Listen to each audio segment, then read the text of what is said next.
The word reformation is interesting. Diorthao, let me see, make sure I have that right. Diorthosis is the word reformation. It comes from the word orthao, just as the word orthopede does. An orthopedic surgeon, for example. Orthos means to make something straight again. So this form of the word says that after the fall, we had a break and somebody had to come along and make it straight again. Somebody had to fix the break. We needed the orthopedic surgeon of heaven to go and make things right again. Shift things back into alignment. Break the curse and fix the break. That's the word reformation. Jesus, number 3, reviewing quickly, I'm behind. Jesus, number 3, as promised, came to accomplish this. It initiated this reconstituting and reforming. The orthopedic surgeon of heaven came to straighten up this mess, heal the break, restore things to their original intent and constitution. Now, let me just stop there and make a very important statement to you. That means that redemption did not initiate a new plan. Redemption was not something that initiated a new plan. It was a restoration, a restoring. It was a reconstituting. It was a reforming. Listen, the family plan wasn't new. And the concept of dominion or an ecclesia that would rule on the earth for him wasn't new. Now we're at Matthew 16. Let me define 2 words for you. Jesus said, I will build my church. Build is the word oikos. It's a form of the word oikotome. Oikos is a word in Greek that means primarily to build a structure, but primarily, most of the time, almost exclusively in Scripture, it is used in the context of building a household or a family. It's to build not just a building, but a house. This is the year of the house, isn't it, Chuck? It's bet. And the word means to build a house or a household. It's the word for a family. It's the word for a family dwelling in a house. It's even a word for lineage or descendant. Now, isn't it interesting that in this one word, when Jesus said, I will oikos, I will oikotomeo, I will build, it was a word carefully chosen to mean not only will I build something, but I will build my house. Translation, I've come to get the family back.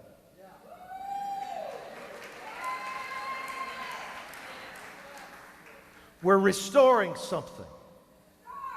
So I'm not just come to build something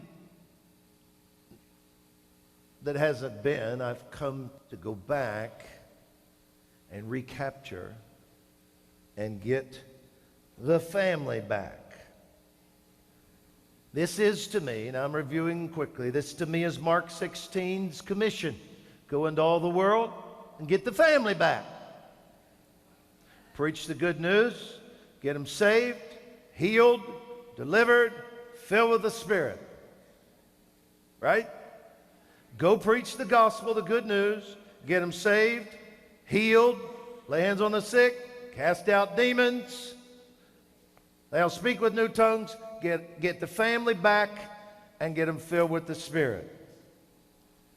When that happens with great momentum in seasons that come and go, when outpourings come and Mark 16 starts happening with greater intensity, we call that a revival or an outpouring or an awakening. But when he said, I will build my house, then he said, it will also be an ecclesia. Let's define that quickly. most of you know what it is, so I'll do it very quickly. An ecclesia, yes, is a word that means an assembly or a congregation. But also in Greek language, the word ecclesia was the word for a legislative assembly or congregation. In fact, it was used almost exclusively this way since 500 BC. In Greece, the ecclesia was the legislature. Every village had a legislature. Every small community had, if you were a citizen of that community, when it was time to vote on something that pertained to that community, a crier would go through town and announce that the ecclesia was meeting at the city gates. And if you were a citizen of that community, you had the right to go to that city gate and vote because the ecclesia was gathering. So it was a word that meant primarily in that day and a legislative assembly, to say that in the context that Jesus communicated this, that he was not thinking about a legislative ecclesia as well as whatever else he had in mind, is completely violating the context of this passage. But in Greece, it was a legislature, but it was this in Rome also. But in Rome, it was something for us. I'm sorry about this, but I can't switch to the hand mic because I need both hands in a minute.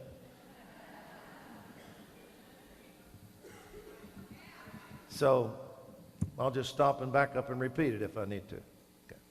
So Rome, the ruling culture of the day, took the concept of an ecclesia, a ruling body, but it was a step farther for them, because when they captured a region, they knew that to maintain control so that the people wouldn't try to create an uprising at some point and have their own nation back, their goal was to get those people acclimated into Roman culture, to where they finally were thinking like Romans, acting like Romans. So the ecclesia sent from Rome was not just to rule, but it was also to disciple a nation.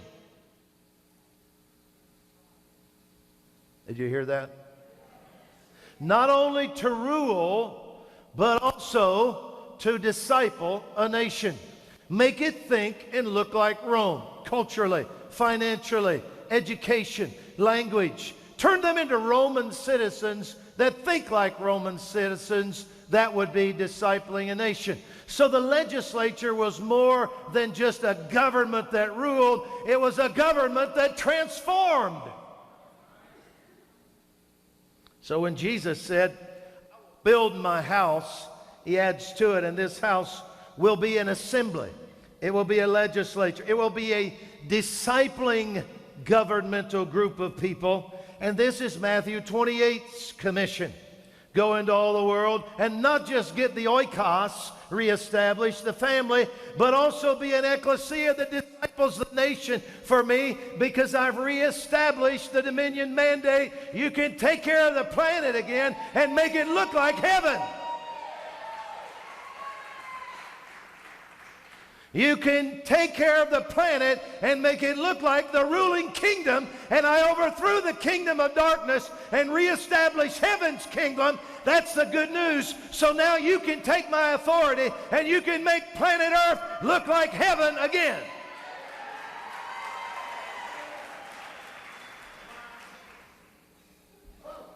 So the ecclesia is not a new concept or new assignment. It is simply a relaunching or a renewing of the Genesis mandate to manage our home, this portion of the kingdom.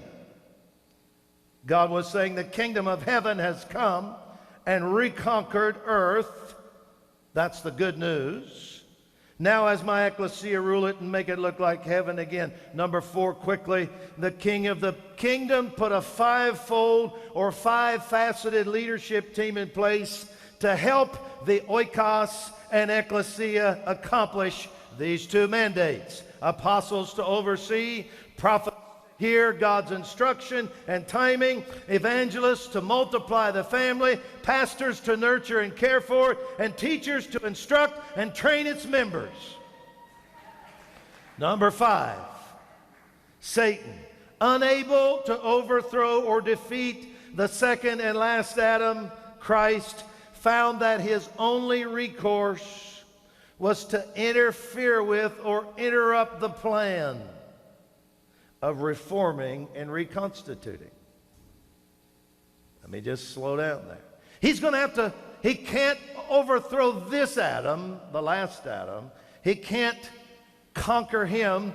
So the only way he can stop the process is to mess with his plan through his oikos and ecclesia. So two of the ways he did this: he distorted the fivefold leadership plan. There may be other ways he did it, but two of the ways he has messed with the plan are he distorted the fivefold leadership plan. He succeeded in putting the pastor, number 4 on the list, in charge. He made the caregiver the general. I'm not knocking pastors. Jesus is a pastor, the great shepherd. And I'm not even talking about the position that we have created culturally, where if you lead a congregation, I'm talking about literally the gift motivation there and function in Ephesians 5. So we took the caregiver gift and made it the general. And the second thing he did was he stole from us the concept of being an ecclesia, a government, a nation discipling, ambassadorial, earth stewarding extension of his kingdom. This way, if Satan do this, they would be a care-oriented family, oikos, and a harmless flock of sheep led by a shepherd. But they would not be a government and an army governing the earth and discipling nations. They would leave that for the king when he returned. So make them think, do whatever you can. This is what he told his demons. I wasn't there, but I know what he told them. Do whatever you need to do to steal this concept. Let them love each other and be a family. And not that I think he likes that, but let them do that, and let them think care-oriented, nurturing one another, sheep being tended, cared for, and loved by the shepherd. Do not let them know that they are my ecclesia. Make them think that they are not supposed to rule the nations, disciple nations, transform the earth, and pick up the dominion mandate and manage the home. Make them think that the king will take care of that later. In fact, let them believe that he doesn't care anything about the earth.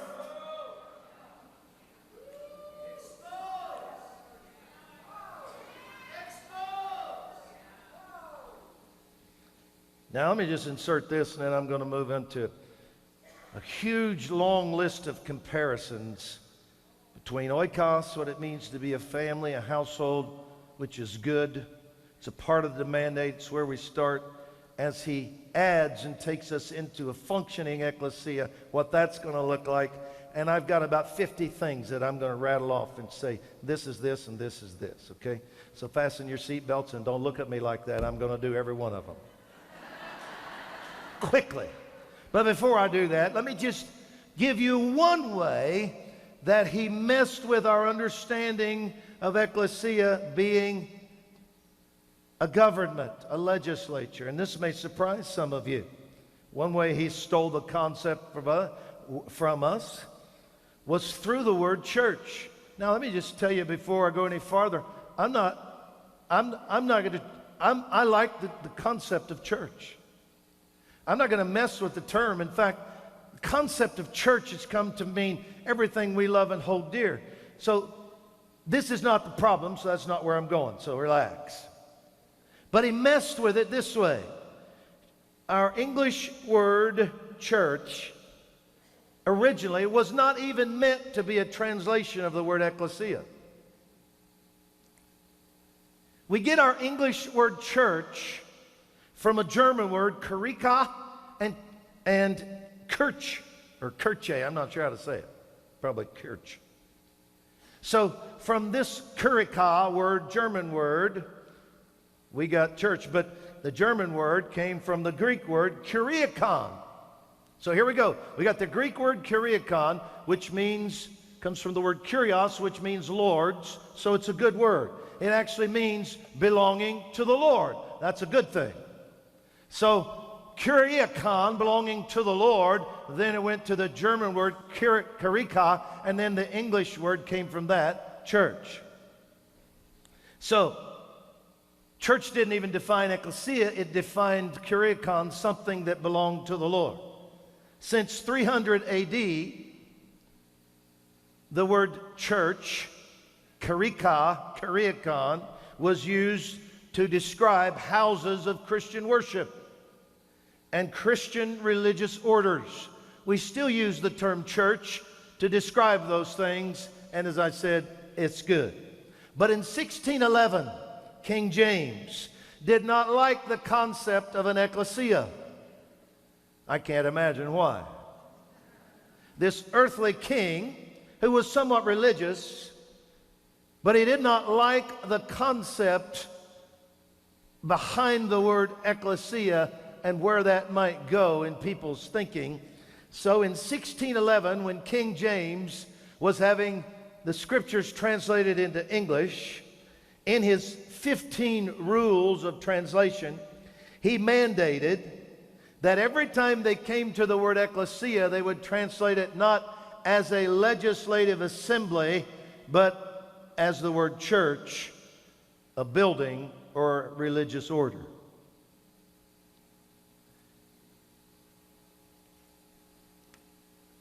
So what's we going to do with that?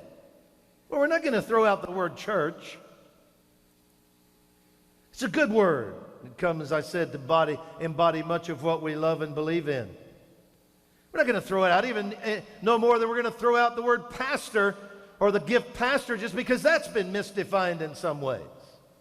We're not going to throw these terms out. They're biblical terms. They're okay.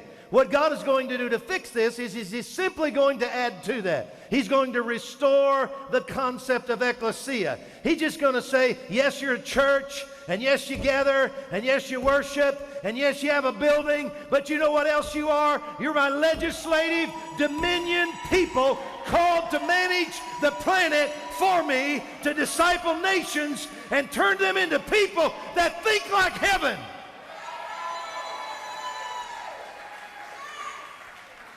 I'm not deleting the word church from my vocabulary. I'm just adding the word ecclesia. So, what are we crossing into? What does this new era look like? What are we pregnant with? What is He birthing through us? I want to say it this way. It's going to be the age or era of the restored ecclesia. We've come through a season where I think we're doing a pretty good job, at least for the most part,